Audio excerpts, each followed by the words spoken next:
Selamat pagi, siang, sore, atau malam semuanya. Dalam kesempatan kali ini, kelompok kami yang terdiri dari Ahmad Akbar Murtado, Rifda Nafisa Mardotillah, Majidatul Fitriyah, Nur Alfiana Sabila, dan Selvino Rainal Baharudin akan mempresentasikan mengenai intervensi dengan pendekatan logoterapi.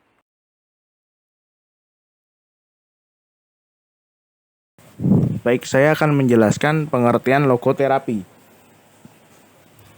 Logoterapi merupakan sebuah aliran psikologi atau psikiatri modern yang menjadikan makna hidup sebagai tema sentralnya. Logoterapi ini berasal dari kata logos, yang dalam bahasa Yunani yaitu makna atau meaning, dan juga rohanis, berarti spiritual. Dan kata terapi ini sendiri artinya yaitu penyembuhan atau pengobatan. Secara umum, logoterapi dapat digambarkan sebagai corak psikologi atau psikiatri yang mengakui adanya dimensi spiritual pada manusia di samping dimensi ragawi dan kejiwaan, serta beranggapan bahwa makna hidup dan hasrat untuk hidup bermakna merupakan motivasi utama manusia guna meraih taraf kehidupan bermakna yang diidamkan. Sejarah logoterapi. Logoterapi pertama kali digagas oleh Viktor Emil Frankl, seorang profesor bidang neurologi dan psikiatri di The University of Vienna Medical School dan guru besar luar biasa bidang logoterapi pada US International University. Dalam logoterapi terkandung nilai-nilai kepercayaan atau spiritual dari Yudaisme, khususnya mengenai makna hidup. Ketika Perang Dunia II, Frankl menjadi tawanan di kamp konsentrasi maut di Jerman, di mana orang tuanya, saudara laki-laki, istri, dan anaknya mati. Pengalaman mengerikan tersebut tidak pernah hilang dari ingatan Frankl. Namun secara konstruktif, ingatan mengerikan tersebut diolah Frankl agar tidak memudarkan rasa cinta dan gairahnya untuk tetap hidup. Di camp itulah Frankl mengalami dan menyaksikan para tahanan disiksa, diteror, dan dibunuh secara kejam.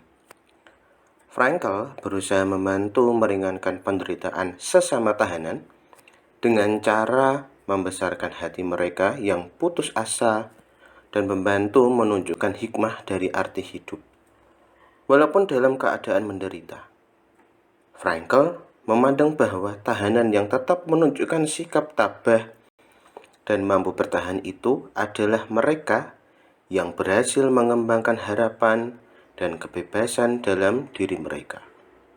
Harapan akan kembali bertemu dengan keluarganya, serta meyakini akan pertolongan Tuhan dengan berbuat kebajikan, berhasil menemukan dan mengembangkan makna dari penderitaan mereka, atau meaning in suffering.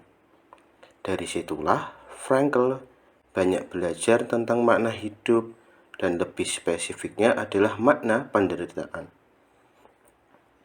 Setelah Perang Dunia II berakhir dan semua tawanan dibebaskan, Frankl kembali ke Wiener, Austria sebagai kepala bagian neurologi dan psikiatri di Polyclinic Hospital dan mengajar di The University of Vienna Medical School.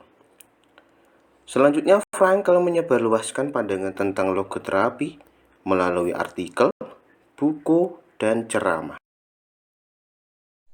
Konsep dasar logoterapi. Logoterapi memandang manusia sebagai makhluk yang bebas berusaha untuk merubah kehidupannya berdasarkan keinginan untuk mewujudkan makna yang dimilikinya menjadi kenyataan.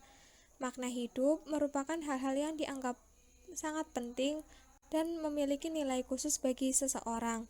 Menurut Frank, makna hidup bersifat objektif dan berada di luar diri manusia. Makna hidup bukanlah sesuatu yang merupakan hasil dari pemikiran idealistik dan hasrat-hasrat atau naluri dari manusia. Makna hidup bersifat objektif dan berada di luar manusia karena ia menantang manusia untuk meraihnya. Dalam pelaksanaannya, logoterapi memiliki 3 konsep utama, yaitu yang pertama, makna ada pada setiap situasi hidup, baik dalam penderitaan atau kebahagiaan. Makna hidup merupakan suatu yang dianggap penting dan memberikan nilai khusus bagi seseorang. Bila seseorang berhasil menemukan dan memenuhi makna hidupnya, maka kehidupannya akan menjadi lebih berarti dan berharga, dan pada akhirnya dapat memberikan kebahagiaan dalam hidup. Yang kedua, kebebasan berkehendak, yaitu setiap manusia memiliki kebebasan yang tak terbatas dalam menemukan makna hidupnya. Makna hidup dapat ditemukan dalam kehidupan itu sendiri melalui karya bakti, yakni atas harapan dan kebenaran serta penghayatan atas keindahan, iman, dan cinta kasih. Yang ketiga, manusia memiliki kemampuan dalam mengambil sikap terhadap penderitaan dan peristiwa tragis yang terjadi.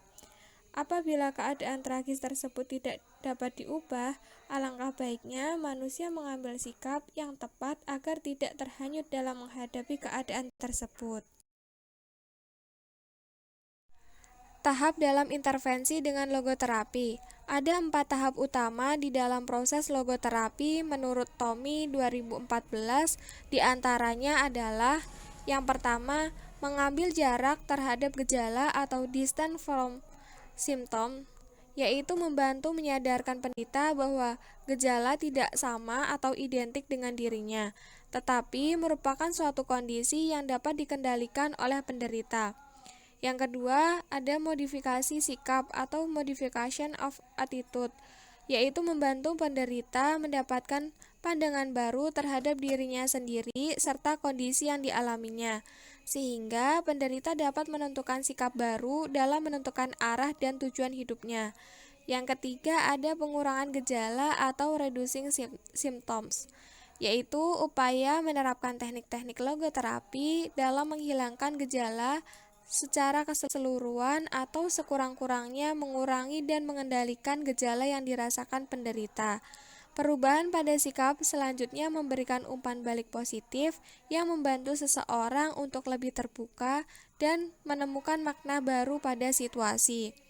Dan yang keempat atau yang terakhir adalah orientasi terhadap makna atau orientation toward meaning, yaitu membahas bersama nilai-nilai dan makna hidup yang secara potensial ada dalam kehidupan pasien.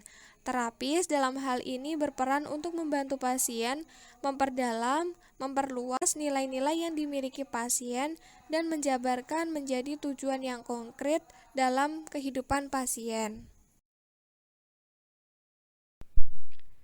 Selanjutnya ada teknik dalam intervensi dengan logoterapi. Yang pertama ada paradoxical intention. Nah, teknik paradoxical intention pada dasarnya memanfaatkan kemampuan insani dalam mengambil jarak dan kemampuan mengambil sikap terhadap diri sendiri dan lingkungannya. Selain itu, teknik ini memanfaatkan salah satu kualitas insani lainnya, yaitu rasa humor.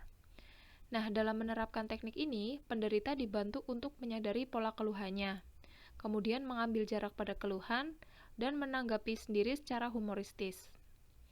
Teknik paradoxical intention ini berusaha mengubah sikap penderita yang semula serba takut menjadi akrab dengan objek yang justru ditakutinya, dengan memandang dari segi-segi humor dari keluhannya. Nah, menurut Frankl, kesuksesan dari paradoxical intention ini mencapai keberhasilan antara 80-90% dari kasus. Kemudian yang kedua ada dereflection. Nah, teknik dereflection ini pada dasarnya memanfaatkan kemampuan transendensi diri yang ada dalam diri setiap orang. Nah, dalam transendensi diri, seseorang berupaya untuk keluar dan membebaskan diri dari kondisinya, atau ia berusaha untuk tidak lagi terlalu memperhatikan keluhan-keluhannya. Selanjutnya, ia lebih mencurahkan perhatiannya kepada hal-hal lain yang lebih positif, lebih bermanfaat, dan lebih bermakna. Lalu setelah itu, dia memutuskan untuk merealisasikannya. Nah, dengan teknik ini diharapkan mampu mengubah sikap yang semula terlalu memperhatikan kesenangan diri menjadi berkomitmen untuk melakukan sesuatu yang penting baginya. Selanjutnya ada modification of attitude. Nah, teknik ini digunakan untuk noogenic neurosis, depresi, dan kecanduan obat untuk mempromosikan peningkatan makna hidup. Nah, modification of attitudes ini bisa juga digunakan untuk mengatasi masalah coping dan masalah pasien yang berbicara secara terus-menerus, secara kacau, tanpa tujuan, dan yang mempunyai perilaku negatif.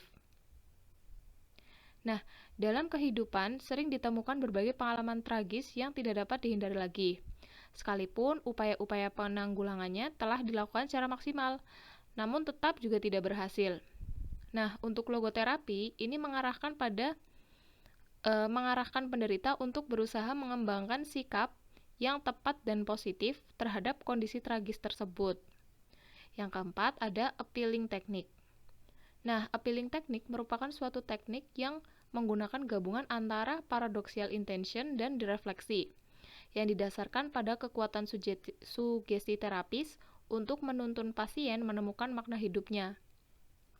Teknik ini itu digunakan pada kasus-kasus di mana pasien itu sudah tidak mampu lagi menemukan sendiri makna hidupnya.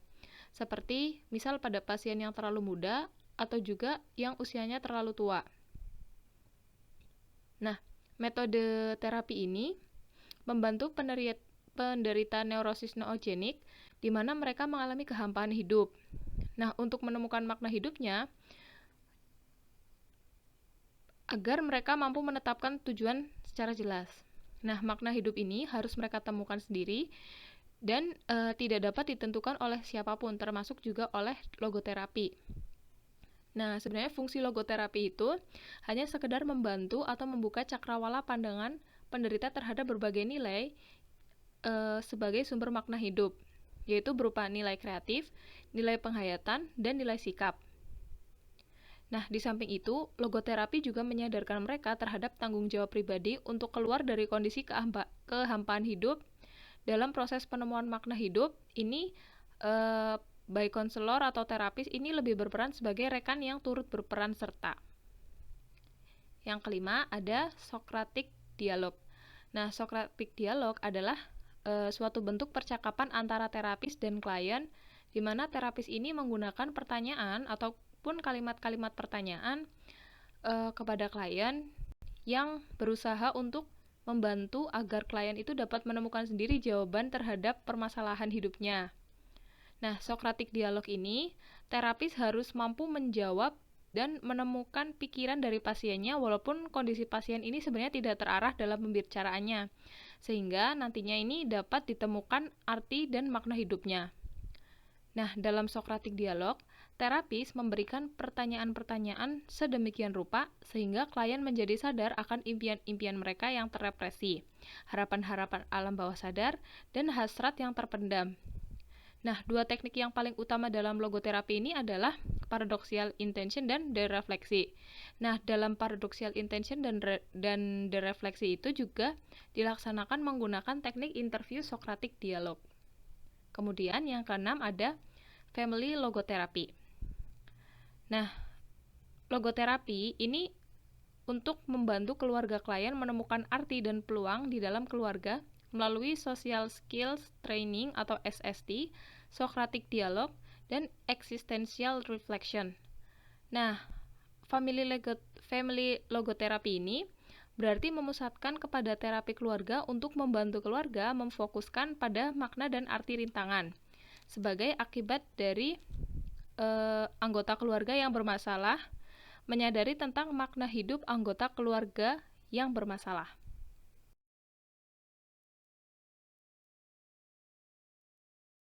Berikutnya yaitu kelebihan dan kekurangan intervensi dengan logoterapi. Kelebihan yang pertama yaitu manusia memiliki kebebasan dalam upaya menemukan makna hidup, yaitu melalui karya yang diciptakannya. Ajaran logoterapi mengajarkan bahwa kehidupan mempunyai makna dalam keadaan apapun dan bagaimanapun, termasuk dalam penderitaan sekalipun. Manusia memiliki kebebasan ya dalam upaya menemukan makna hidup melalui karya yang diciptakannya, hal yang dialami dan dihayati, termasuk cinta kasih, atau dalam setiap sikap yang diambil terhadap keadaan dan penderitaannya. Yang kedua, logoterapi dapat diterapkan pada kasus-kasus frustasi eksistensial kesulitan hidup, dan kehampaan hidup.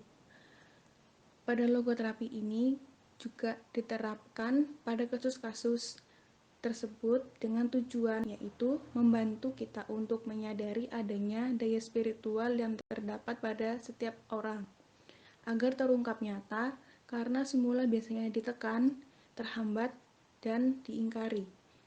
Energi spiritual tersebut perlu dibangkitkan agar tetap teguh menghadapi setiap kemalangan dan derita. Selanjutnya, kekurangan.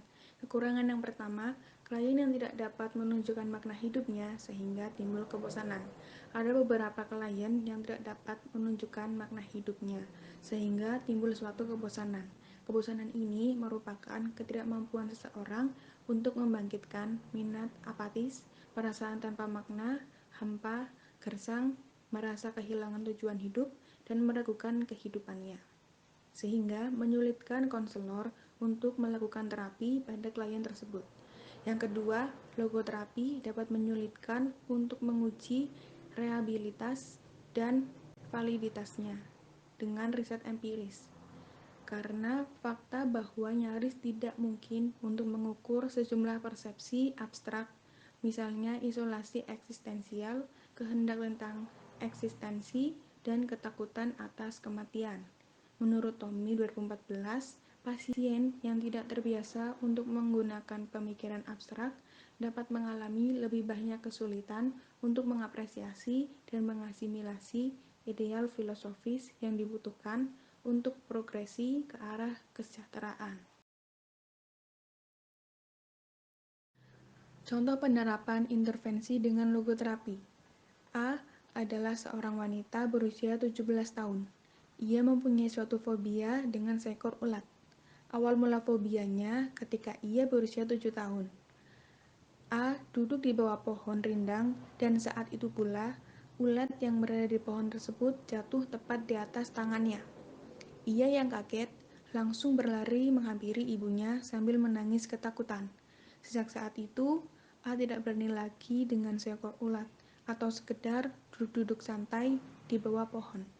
Ketika A melihat ulat secara langsung, ia akan menjerit histeris dan berlari menghindari tempat ulat itu berada. Namun, jika A melihat ulat berupa gambar, A hanya merasa geli.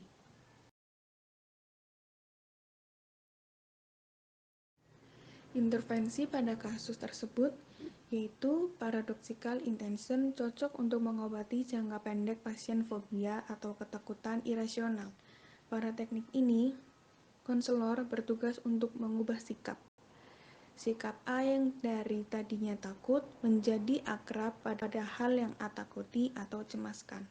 Pada teknik ini, A diminta untuk berusaha menghindari atau melawan ketakutannya terhadap seekor ulat tersebut. Mengubah persepsinya yang awalnya takut menjadi berani. Salah satu cara yang dapat dilakukan oleh A biasanya dengan mengajak ulat tersebut bercanda untuk menurunkan kadar kecemasan yang ia alami. Yang kemudian, sikap A menjadi berani dan tidak takut lagi dengan seekor ulat tersebut. Tahap ini harus dilakukan secara bertahap dan rutin, sehingga kecemasan yang ada pada diri A berkurang atau bahkan dapat hilang. Terima kasih sudah menyimak presentasi dari kelompok kami. Apabila terdapat pertanyaan, silakan ditanyakan ya.